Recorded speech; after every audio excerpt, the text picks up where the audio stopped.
From the opinion pages of the Wall Street Journal, this is All Things with Kim Strassel, a Potomac Watch podcast. Welcome to All Things with Kim Strassel, our weekly opinion page podcast. And this week, in perfect time to discuss the ongoing fallout of that epic Oval Office meltdown between President Trump and Ukraine, President Volodymyr Zelensky is New York Congressman Mike Lawler, a member of the Foreign Affairs Committee. Congressman, welcome to you from the land of upstate New York. Thanks for coming on. Thanks for having me, Kim. Appreciate it. When it comes to Ukraine, I mostly want to talk to you about what comes next.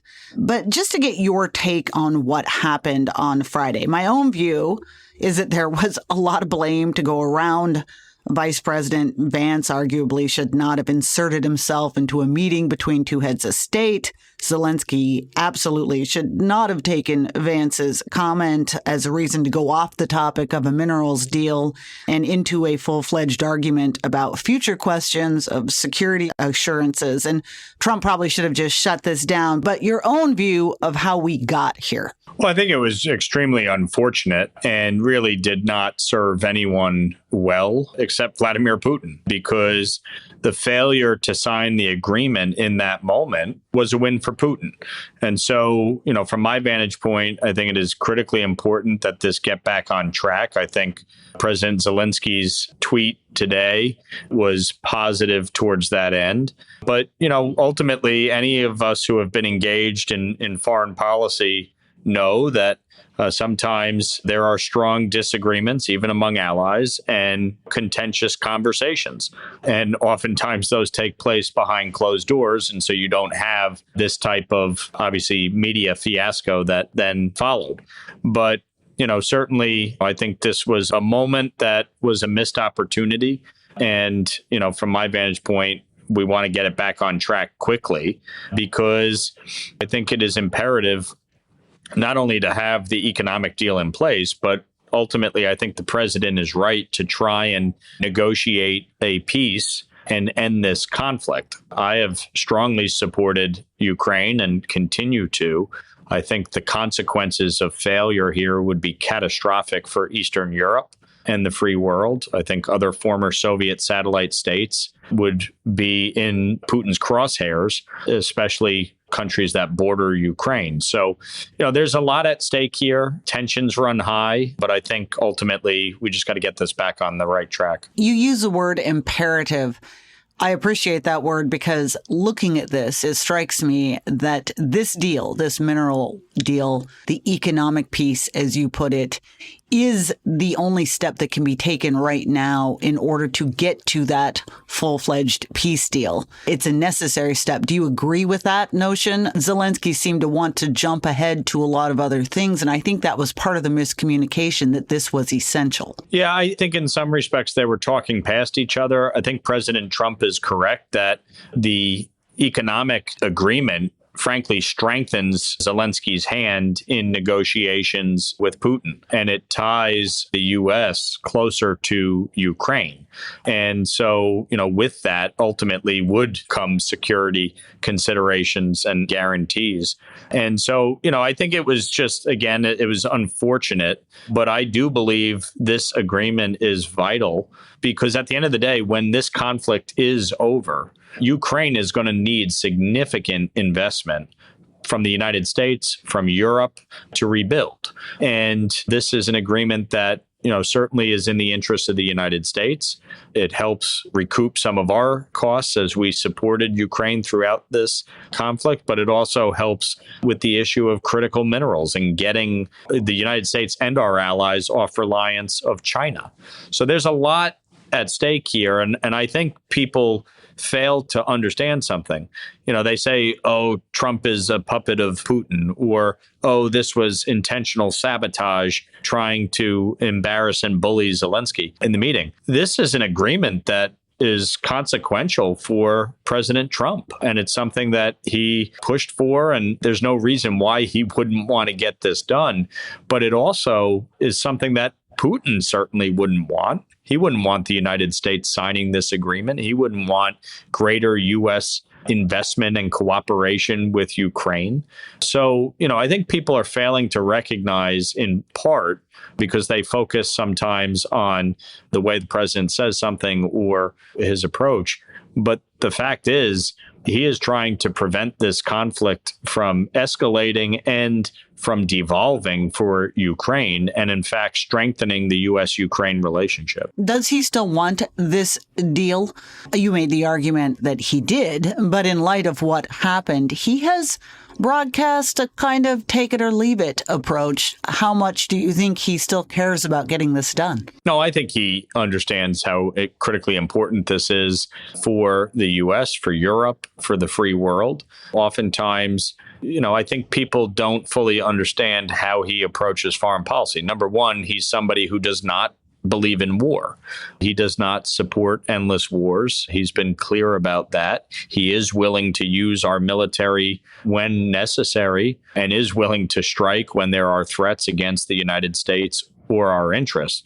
But he's not somebody who wants prolonged war. He also takes great umbrage when he feels that the United States is being taken advantage of, and when our allies are not necessarily ponying up to the level that they should. And I think here, with respect to this situation, I think that is a large part of what is driving him in the decision making that he is undertaking. I want to go back to Donald Trump's vision here in a minute, but on Ukraine, what does need to happen now in order for this deal to come back together? What does Zelensky have to do? What are the circumstances that this gets fixed? Well, I thought President Zelensky's tweet today was very constructive and helpful towards addressing some of the concerns that came out of Friday's meeting. I think he made clear he wants peace. He wants to work with President Trump to negotiate that peace, and that he's willing to sign the agreement today. And I think that's an important step towards getting this back on track. I think the president certainly understands his responsibilities as leader of the free world and understands the threat posed by China, Russia, and Iran, and the unholy alliance that they have engaged in. And I think part of what he's trying to do, if it's possible, is to kind of back Russia out of that arrangement, out of that agreement that they have undertaken with China and Iran that undermines and destabilizes the U.S., Europe, Israel, and the free world. So I think the president is focused on advancing the ball forward. I certainly think he understands the need to get this deal done. It's why he pushed his administration to negotiate it. And I think if cooler heads prevail here, this will get done quickly. We're going to take a quick break. When we come back, more with Congressman Mike Lawler.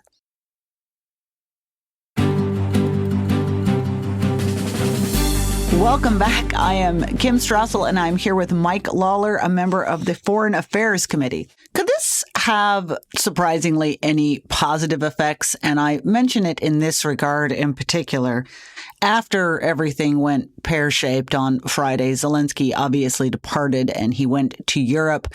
And you saw the Europeans offer their support. I think also probably in private some words of advice, how to dig himself out of this hole. But it also seems to have, in some ways, inspired the Europeans to maybe be thinking a little bit more earnestly about their role and what position they might play in some sort of ultimate peacekeeping agreement or arrangement. Would you say that that's a possible benefit of this, maybe? Look, I think President Trump certainly has a unique way of forcing our allies to think about their responsibilities and the role that they can play, and not just relying consistently on the United States to provide, cover or military support. And ultimately, I think if it forced a stronger commitment and greater dialogue amongst allies about everybody's role and responsibility, then yeah, I think that's a positive outcome of a rather unfortunate situation. And again, one of the things that I think President Trump was successful in his first term on was getting our NATO allies to understand the importance of upping their military investment as a percentage of their GDP and recognizing that they too need to play a role in their own defenses and in defense of Europe. And, frankly, had President Trump not pushed for that during his term, I don't know that Europe would have been prepared to help Ukraine, frankly. And, obviously getting the javelins to Ukraine prior to the invasion was critical in their ability to defend themselves early on. So there's, a lot here that I think, despite how he may say it or the words he uses sometimes, I think there's important lessons to learn from all of this. Just for listeners that may not have seen that Zelensky tweet, to make sure they understand the context for what you're talking about here, he did put out a tweet today. He said that he'd like to reiterate Ukraine's commitment to peace. None of us wants an endless war. He said he was willing to work fast to do that, threw out the possibility that the first stages could involve a truce in the sky and in the sea, did say how much they appreciate Americans, especially Donald Trump, providing javelins, saying that the meeting in Washington did not really go the way that it was supposed to go, and saying he would sign that deal anywhere, anytime. On Donald Trump's vision, I want to ask you this last question on foreign policy, and then we can talk a little about what's going on in Congress.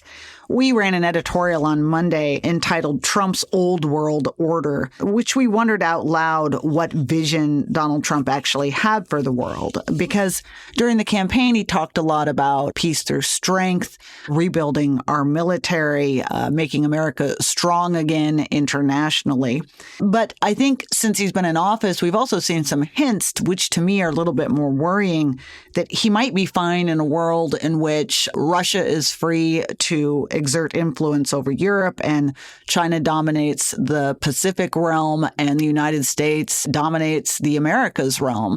That is a bit of a return, if that were the case, to the great power competition that we had leading up to World War II. I wonder, as you look at him from your perch on foreign affairs, do you have a sense of what his bigger vision is beyond these questions of immediate peace, for instance? Look, I think he certainly recognizes the threats posed by China, Russia, and Iran to global peace, stability, and economic prosperity. I think when you look at how he approached Iran, for instance, and how he is approaching it again, his objective is to cut off their oil supply and the illicit oil trade with China and cut off their source of funding for their terror proxy network, for their nuclear weapons program, and for their missiles program. When you look at Russia, he talked about the fact that so long as Germany and other European nations are reliant on Russian gas, they are going to find themselves in a difficult situation. And we see here in this war against Ukraine, the Europeans are funding the war by purchasing Russian gas at the same time they're trying to support Ukraine and defend against it. And obviously the threats from China, he was, frankly, the first president in a very long time to take an aggressive posture against Beijing and President Xi. So I think he looks at it from the standpoint of, yes, how do you make a deal? How do you get an economic advantage for the United States? I think you see that through what he's doing with respect to tariffs. I think his philosophy is obviously first and foremost to protect the U.S. and make sure that we are benefiting from the decisions that are being made, whether it's with trade, whether it's with foreign aid and military aid or otherwise. And so, I think he certainly supports the alliances that we have, but I think he wants to hold our allies to account when it comes to their financial commitments and military commitments and economic trade, and making sure that, in fact, it is to our benefit as we support others. We're going to take a quick break. When we come back, more with Congressman Lawler and the U.S. Congress.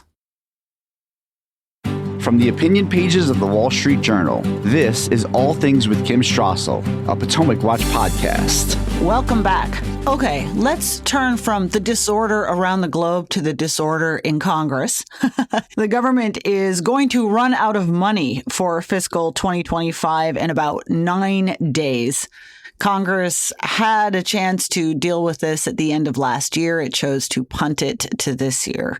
And now Republicans run the Senate and the House. Have Republicans made up their mind yet on the best way forward, which is to say a continuing resolution, keeping things at current levels until the end of September, at the end of that fiscal year, or actually trying to come up with some sort of appropriations funding solution? So there's been significant negotiation between the House and Senate, as well as House Republicans and House Democrats. And the objective was to try and, finalize fiscal year 25 appropriations, pass, final appropriations bills, and move forward. I think in those discussions, Democrats wanted to use it as an opportunity to exert leverage and control over the executive and try to rein in some of what the executive is doing with respect to spending within departments and agencies and trying to find efficiencies. And so, I think in the immediate, the objective is to keep the government funded, which is why I believe the Speaker is going to move forward with a clean continuing resolution, clean CR, to keep the government funded through the end of September for fiscal year 25, which would keep it at current levels, and then turn our attention to the reconciliation bill and fiscal year 26 appropriations so that we can start implementing some of the reforms and changes that, the executive is undertaking. I think from my vantage point, it's obviously unfortunate that we can't find a agreement between Republicans and Democrats. And the reason that's necessary is because of the filibuster in the Senate. And because, frankly, we have some, Republicans in the House that won't vote for a CR and generally won't vote for appropriations because they think, we spend too much. And they're not necessarily wrong. But obviously, when you're in a position of power, you have to govern and you have to pass legislation. And you have to be able to make compromises along the way. And so, I think we're in a situation where ultimately it'll be a clean CR put on the floor, and folks are going to have to justify why they would vote against that, why they would vote to shut down the government. And Chuck Schumer, certainly, as the Senate Democratic leader, will have to explain why he would advocate for Democrats voting against a clean CR in the Senate, other than because he wants maximum leverage in a negotiation. But if it's a clean CR to keep the government funded, I don't really understand how anybody can object to that. Well, one objection, and I understand your point about those who vote against continuing resolutions simply because they have a position of voting against continuing resolutions, which, as you say, is no way to govern. But there is a legitimate policy argument against a continuing resolution, and that is that it locks in sequester rates, including for military spending for the rest of this fiscal year, which is potentially very problematic for the defense budget. Is that not a legitimate concern? That is a concern, and certainly, obviously, a legitimate one when we look at the threats around the globe, but that will be addressed through reconciliation. We will plus up the defense spending through reconciliation, which is in part why I'm not as concerned about that as a rationale to vote against the CR. And so, it's certainly something to address, but that's what we will address through reconciliation. Well, congratulations, by the way, on that budget reconciliation bill. I have to say, I did not see it coming. Ye of little faith. Me Yes. of many years who have watched Congress. I was sort of beginning to grow comfortable with the notion of the Senate two-bill solution as possibly the only way that this got done. So anyway, I was pleasantly surprised to see that it got done. I think it's a great step forward. You are meeting next week for a start on those negotiations. Obviously, that budget reconciliation, though, let's be honest, Congressman, that was the easy part. What is the timeline here? Do you really see this happening this spring? My fear is that that was the easy part, and we now have this high stakes. One way to put it is President Trump talks about a big, beautiful bill. I see a now giant high stakes bill in which, if this doesn't get done, the president's border priorities, his defense funding go down the tubes, and we get a $4.7 trillion tax hike. Look, this is going to be the most consequential bill we pass this Congress. We'll address the president's priorities as well as Congress's, from border security to strengthening our military to increasing domestic production of energy to providing middle-class tax relief and, of course, reining in the size and scope of the federal government. The budget resolution that we passed was the first step in this process. And to your point, it may prove to be the easiest step in this whole process, but certainly it was a necessary step to begin to unlock the reconciliation bill. And we still have a little ways to go. The Senate and the House have to agree on a budget resolution. So we ultimately are going to have to pass the same thing. And I think there'll be a little bit of negotiation on that. And then we'll advance the ball forward again and take it from there. But the bottom line to me is this is the most consequential thing we will do. We all have our priorities. Part of my priority is to lift the cap on salt, and I was just going to go there. That's something President Trump fully agrees with and has made it clear to leadership he agrees with that. And so, that's going to be part of the negotiation. And that's obviously a priority for me in my district. But ultimately, we're going to have to all find compromises along the way to get this bill passed. And, as I've said many times, anybody who's ever been married knows you're not going to get everything you want. You have to find compromises along the way. And that's just the reality of a negotiation. And so all of us are going to have to put on our big boy pants and make hard decisions, but, ultimately get a bill together that we can pass with 218 votes. Well, that is a question I want to ask you, because I do want to go out talking about salt. I'm not going to ask you to defend why people like me should have to help subsidize the taxes in your state. But I am going to ask you about just that issue of compromise, which is, I think this is a thing when I talk to Republicans, they're most concerned about is that you have a block of members, including yourself, from salt states, that if they don't get most of what they want on salt, this bill is in trouble. Look, I've been very clear from the beginning that if salt is not fixed, I will not vote for a tax bill. There you go. In large measure, and I'll tell you exactly why. Because if the tax bill expires, the cap on salt is lifted entirely and it goes unlimited. But you guys get everything you want, and everyone else gets a $4.7 trillion tax hike. Hold on, let me finish. But this is why I am willing to negotiate in good faith, because with that would come the largest tax increase in American history, inclusive of bringing the alternative minimum tax back. And so I understand full well we're not going to get unlimited. We have to negotiate in good faith, and that's why we're working with Ways and Means to come up with a number that addresses the issue, that covers most constituents throughout, my district and others, and really provides tax relief. On the issue of subsidy, I would just note, number one, this is double taxation. Number two, New York sends more money to the federal government than it receives back. There are states like South Carolina, for instance, that gets more money from the federal government than it ever sends in tax revenue. So, when we start talking about subsidies and who's subsidizing who, we can have that political argument if we'd like. But to me, at the end of the day, this is an issue of fairness. It's an issue of double taxation. And I fundamentally believe we as Republicans should be fighting to provide tax relief to Americans, regardless of what state they live in. Well, we can have a debate about double taxation some other time. Lots of people are double taxed on lots of things. And by the way, I will take you and raise you. I am all for getting rid of SALT and getting rid of subsidies to states so that we can all play on an equal playing field. But that is a subject for an entirely full podcast on another day. Thank you, Congressman Lawler. We really appreciate your time.